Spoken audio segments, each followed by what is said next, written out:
Hello guys, welcome back to मानवा स्टाइनर। पिछले एपिसोड में मैकेनरी गैंग ने मोरो को अर्थ का सिग्नल भेज दिया था और मोरो ने अपने सबसे ताकतवर स्काउटिंग पार्टी को अर्थ पर भेजने का फैसला किया। एंड इधर गोकू मीरस के साथ ट्रेनिंग शुरू करने वाला था और अर्थ पर पिकलो, बोल्मा और डैंडे बाकी सभी हीरोज को इकट्ठा करने में लगे पड़े हैं। तो बिना टाइम वेस्ट किए चलिए चलते हैं सीधा एपिसोड 18 की तरफ। आइए देखते हैं, मजा आएगा। एंड जब फोर्सेस ऑफ डार्कनेस अर्थ की तरफ बढ़ रही थी तभी गोकू और मीरस ने अपनी खास ट्रेनिंग शुरू कर दी। गोकू मीरस को पंच करता है बट मीरस उसके पंच को अपनी रोड लाइक वेपन से ब्लॉक कर लेता है। गोकू फिर पंच करता है, मीरस फिर से उसे ब्लॉक कर लेता है जिससे इरिटेट होकर गोकू अपनी किक से अटैक कर देता है बट मीरस रोड का सपोर्ट लेके उसे डॉज कर लेता है एंड गोकू के टांगों पर अटैक करके उसका बैलेंस बिगाड़ देता है और फिर अपनी छड़ी से उसके पीठ पर वार कर देता है। गोकू दूर जाके गिरता है एंड मीरस अपनी छड़ी घुमाते हुए फाइटिंग पोज में खड़ा हो जाता है। गोकू उठते हुए बोलता है, धत तेरे की, ये काम ही नहीं कर रहा। उस टेक्निक को यूज करने के लिए मुझे अपने दिल और दिमाग दोनों को पूरी तरह से खाली करना होगा। लेकिन जब भी मैं लड़ता हूँ मेरी इमोशंस कभी गुस्से में कभी एक्साइटमेंट में पूरी तरह बिखर जाती है। मैं चाहे जितनी भी कोशिश कर लूँ ये समझ ही नहीं पा रहा। फिर मीरस बोलता है, नहीं बात इतनी आसान नहीं है। एंड ये बोलते ही वो गोकू पर कूद पड़ता है एंड अपनी छड़ी से अटैक कर देता है और आगे बोलता है, गुस्सा, दुख, खुशी, ये सभी गहरी इमोशंस इंसानों को बेपनाह ताकत दे सकती है। एंड बात करते हुए गोकू उसके सारे अटैक्स को डॉज कर रहा था। फिर मीरस आगे बोलता है, बिल्कुल जैसे तुम्हारा सुपर सैयन ट्रांसफॉर्मेशन। उसकी बात सुन के गोकू कहता है, हाँ उसकी शुरुआत गुस्से से होती है। फिर मीरस कहता है, लेकिन जिस टेक्निक को तुम हासिल करना चाहते हो वो उसका बिल्कुल उल्टा है। एंड ये सुनकर गोकू के दिमाग की थोड़ी बत्ती जली एंड फिर उसने कूद के मीरस के अटैक को डॉज किया एंड पीछे हट गया एंड सुपर स्पीड में मीरस की तरफ बढ़ा और उसे पंच कर दिया। बट अगेन मीरस ने उसके अटैक को अपनी छड़ी से ब्लॉक कर लिया। फिर मीरस कहता है, ये तभी एक्टिवेट होगी जब तुम अपने इमोशंस को जोर का झटका लगने के बाद भी पूरी तरह कंट्रोल में रख पाओगे। इसी को अल्ट्रा इंस्टिंक्ट कहते हैं। ये सुनकर गोकू स्माइल करते हुए कहता है, तो तुम्हें शुरू से ही पता था इसके बारे में। मीरस कहता है, हाँ इतने टाइम तक ये बात तुमसे छुपाने के लिए मैं माफी चाहता हूँ। गोकू कहता है, अरे माफी मांगने की कोई जरूरत नहीं, मुझे पूरा यकीन है तुम्हारे पास इसके पीछे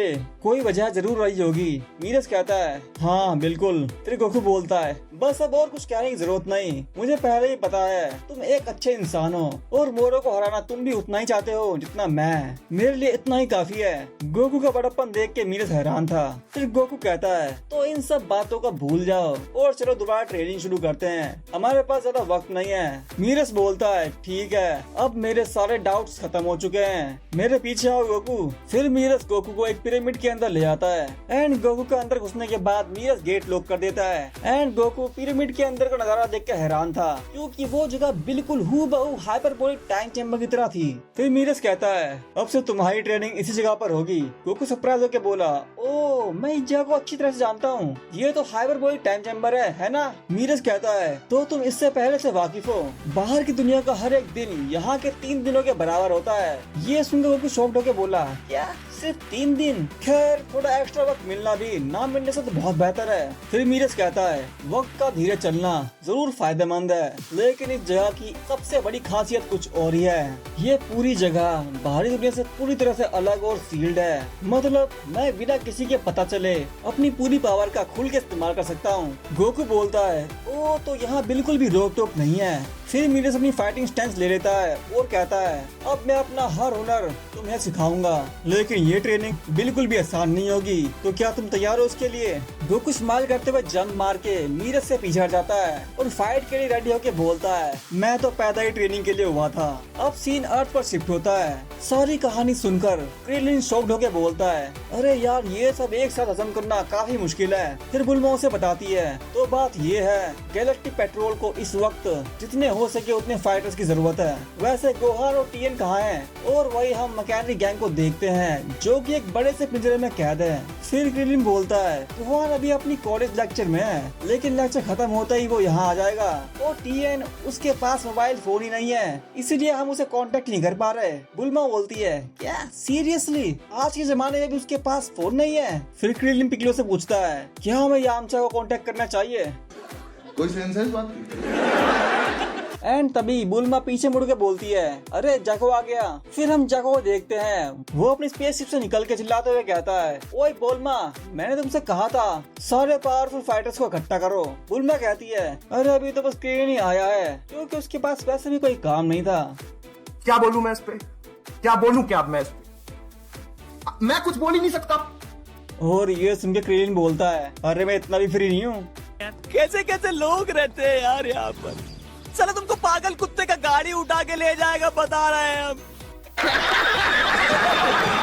और तभी शिप में से एस्का निकलता है और डैंडे को हाई बोलता है। और एस्का को देख के डैंडे बहुत खुश हो गया और बोला, एस्का, क्या ये सच में तुम हो या मैं कोई सपना देख रहा हूँ? फिर एस्का दौड़ के उसके गले लग जाता है और बोलता है, हाँ ये मैं ही हूँ। डैंडे बोलता है, शुक्र है तुम ठीक हो। फिर जैको बोलता है, जब मैंने अर्थ जाने के बारे में कहा तो ये छोटू भी मेरे साथ आ गया। फिर पिकलो से पूछता है, क्या सिर्फ यही बच पाया? जैको बोलता है, हाँ अब तुम तीन ही नामिक के आखिरी बचे हुए लोग हो। और ये सुनकर पिकलो के अंदर गुस्सा और सैडनेस दोनों आ गई। फिर एस्का बोलता है, मैं गैलेक्सी में शांति लाने के लिए और नामिक को दोबारा बनाने के लिए लड़ने को तैयार हूँ, इसीलिए अगर मैं किसी भी तरह हेल्प कर सकता हूँ तो मुझे जरूर बताना। उनकी बातें सुनकर पास्ता हंसते हुए कहता है, अरे जैसे तुम जैसे निकम्मे मोरों के सामना कर पाओगे?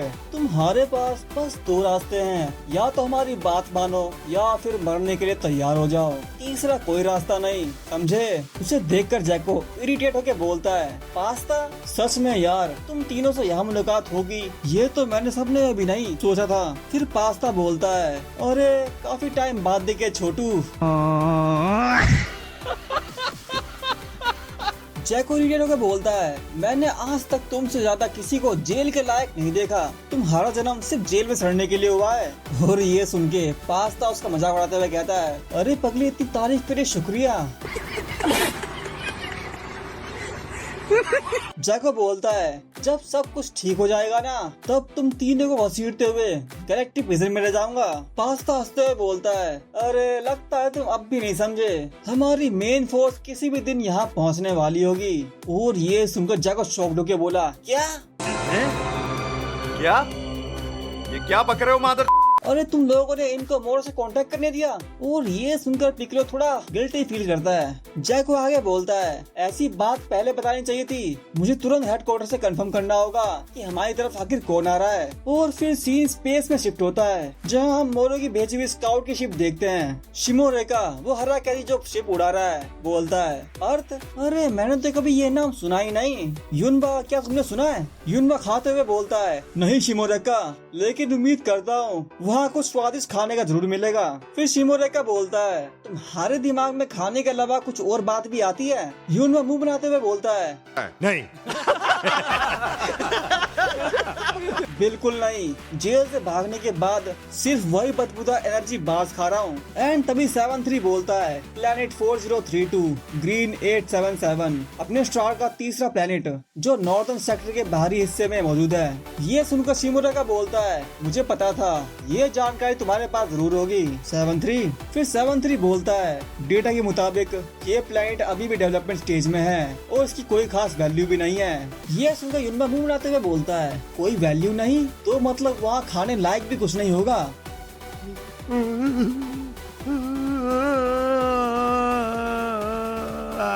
7-3 बोलता है, लेकिन ये डेटा उस वक्त का है जब हमें गैलेक्टिक पेट्रोल ने गिरफ्तार कर लिया था, हो सकता है अब तक सब कुछ बदल चुका हो। एंड ये सुनकर शिमोरेका भी अपना मुंह बनाते हुए बोलता है, हट साला, सुनने में तो ये बहुत ही बोरिंग प्लेनेट लग रहा है। और तभी युनबा बच्चों की तरह चिल्लाते हुए बोलता है, अरे अब मुझसे और इंतजार नहीं होता, भूख से बुरा हाल है, किसी और ग्रह पर चलते हैं, पहले कुछ खा लेते हैं भाई। शिमोरेका परेशान होकर बोलता है, अबे ठीक है, जैसे तुम्हारी मर्जी, लेकिन सिर्फ छोटा सा ब्रेक। तो भाई लोग, अब तो अर्थ पर 3 और खतरनाक प्रिजनर्स आ रहे हैं। गोकू टाइम चेम्बर के अंदर अल्ट्रा इंस्टिंक्ट मास्टर करने की ट्रेनिंग में लगा हुआ है। एंड वेजिटा प्लैनेट यार्डार्ड पर स्पीड कंट्रोल सीख रहा है। और अर्थ पर पिकलो, क्रेन और बाकी सब मोरो के स्काउट्स का सामना करने की तैयारी में लगे पड़े हैं। 7-3 वो मिस्टीरियस कैदी जो किसी भी चीज का डाटा स्टोर कर सकता है, भाई वो मुझे सबसे खतरनाक लग रहा है। क्या अर्थ के हीरोज मोरो के स्काउट्स को रोक पाएंगे या मोरो खुद अर्थ पर आ जाएगा, ये आपको अगली वीडियो में पता चलेगा।